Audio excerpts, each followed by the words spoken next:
The small alien girl trembled inside the cold metal cage.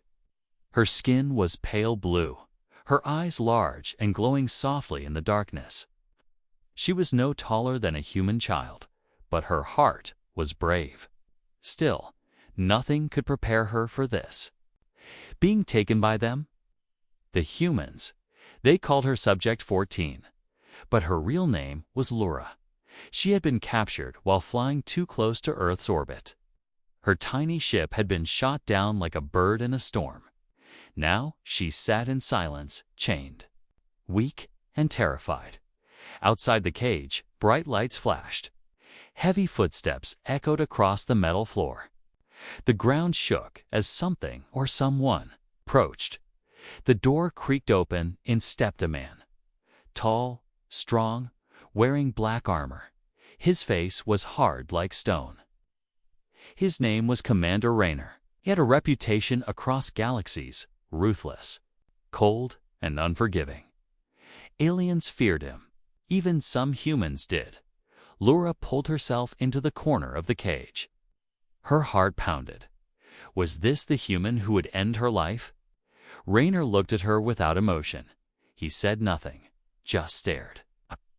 The silence felt louder than screams. Is it afraid? Another human asked behind him, a scientist in a white coat. Raynor didn't answer. He stepped closer. The cage hissed as it opened. Laura didn't move. She couldn't. Her legs were too weak. Her mind screamed to run, but her body was frozen. Raynor bent down. Their eyes met. "Why are you here?" he asked. Laura blinked, surprised.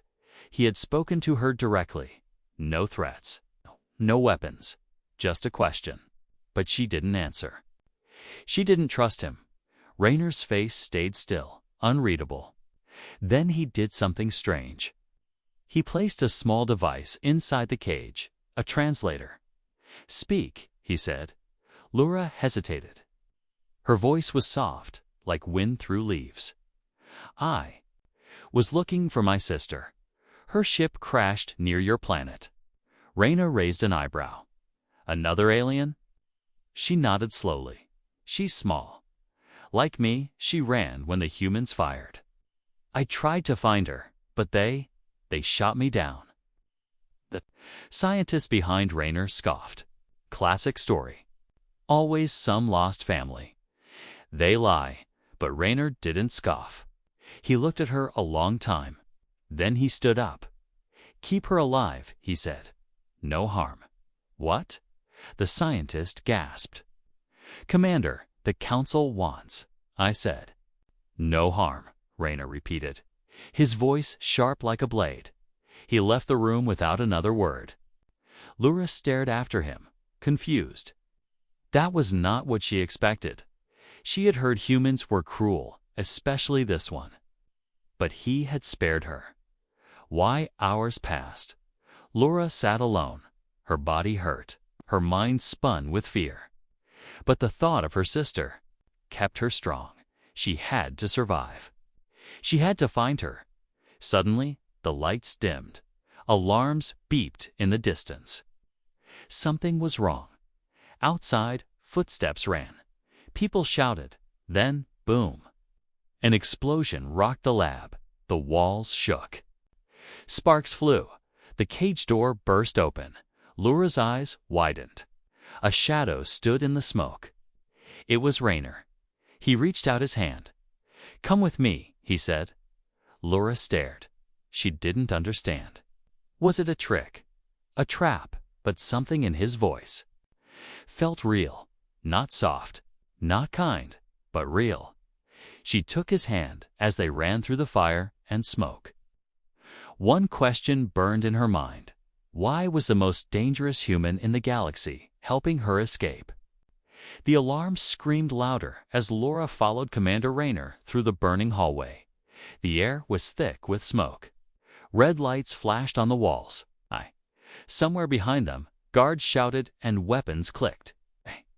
They were being hunted. Laura's legs were weak, but fear pushed her forward. Raynor didn't slow down. He moved like a machine, Fast, sharp, focused. Every turn, every step, he knew exactly where to go. But Laura didn't understand why he was doing this. Left, he barked. They slid through a side door and entered a dark tunnel. The walls were wet, dripping with something that smelled like rust. It wasn't part of the lab. It was old, abandoned. Laura's breath came fast. Why are you helping me? Raynor didn't look at her. Because they lied. She blinked. Who? The people in charge. The scientists. The council. They don't want peace. They want war. They want your kind gone. Laura's heart sank. But I came for my sister, not war. I know, Raynor said. Suddenly, a loud bang echoed from behind. Metal clanged. Someone had found the tunnel entrance. They're close, Laura said, panic rising in her voice. Raynor turned and pulled a small device from his belt. With one push, the tunnel behind them exploded, sealing the path with falling rock and dust. That won't stop them for long, he said. But it gives us time. They ran again. Laura felt her strength fading. Her body was not made for this gravity, this heat, this fear. She stumbled once, but Raynor caught her before she hit the ground. Stay awake, he said. She nodded, her eyes heavy. Finally, they reached a metal hatch. Raynor typed a code. The door opened, revealing a hidden chamber, an old escape pod. Long forgotten, Raynor helped Laura inside. He closed the hatch behind them. Where are we going? She asked. Somewhere safe, he said. A place they don't control. The pod shook as it powered up. Laura's hands gripped the sides.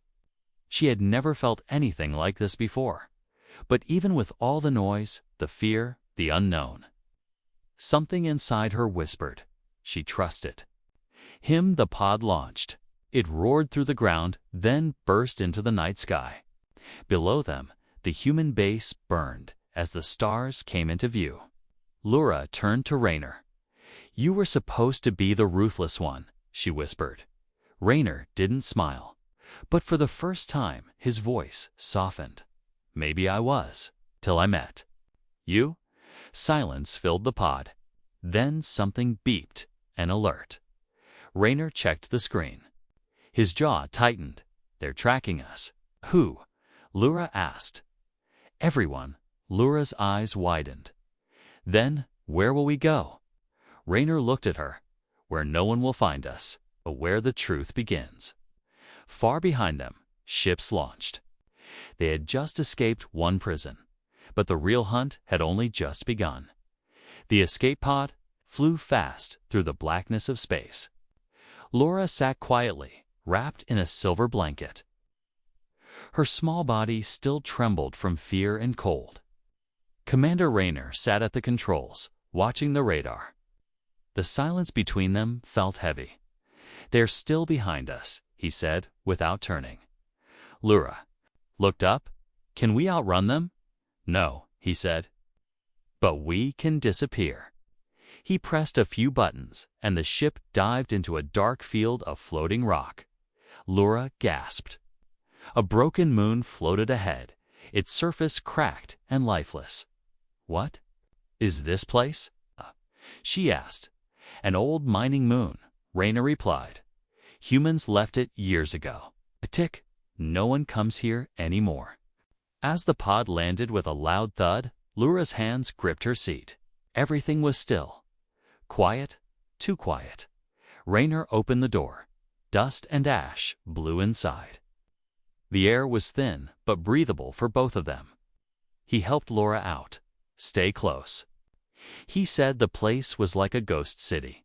Empty buildings made of steel. Broken machines, faded warning signs. The only sound was the wind blowing through hollow pipes. Laura followed him into a dark hallway lit by flickering lights. Why here? Raynor's voice was low. This is where I first learned the truth. They entered a control room. Inside, old screens still worked. Raynor connected his device and showed Laura something. Images appeared, maps, files, reports. These, he said, are secret documents. The humans you met, the ones who captured you, they aren't just scientists. They're part of Project Eclipse. Laura stared at the files. What is that? Rayner's face darkened. A plan to wipe out alien species. Quietly, one by one. And blame it on accidents or space wars. Your sister's ship. It didn't crash by mistake. Laura's heart dropped. You mean they killed her? Rayner looked at her. I don't know if she's dead, but they shot her down, on purpose. Laura's eyes filled with tears. She turned away, hugging herself. I told them, Rayner said, we needed peace, that not all aliens are dangerous. They didn't listen. They called me weak. Then, why help me? Laura asked. Why risk your life? Rayner's voice was quiet. Because I saw what they did to others. And now I see you, small, scared, and alone. But you still fight. That means something. Suddenly, a loud beep sounded. Rayner turned to the radar. They found us. A large ship was approaching. The moon, bigger than any Laura had seen before. We have to go, she said. No, Rayner said. We hide. He took her hand and ran down a side tunnel. The ground shook as enemy troops landed. Loud footsteps echoed through the base. They hid behind a broken wall. Laura clutched Rayner's arm. Voices passed by. Soldiers in black armor stormed through the building. They want you alive, Rayner whispered. But not for a good reason. Why? Laura asked. They want to use you. A test subject, or worse. Bait.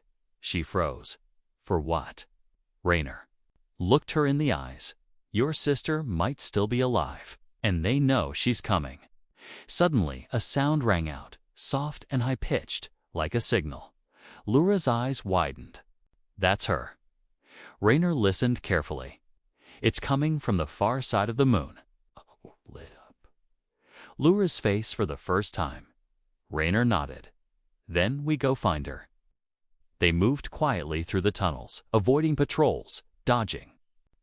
Cameras, every step brought them closer to the signal. And deeper into danger. The moon was dead, but something, or someone, was still alive on it, and Laura was about to find out if her sister had survived. Or if it was already too late. Rayner and Laura moved deeper into the broken moon's tunnels. Dust fell from the ceiling. Old lights flickered above them. Each corner felt like a trap. Every sound made Laura freeze. But her heart was filled with a strange hope now. She's alive, Laura whispered. I can feel it. Rayner glanced. Back then, we move fast. We can hear that signal, so can they. The signal pulsed again, soft, like a heartbeat. Beep, beep, beep. Rayner led H.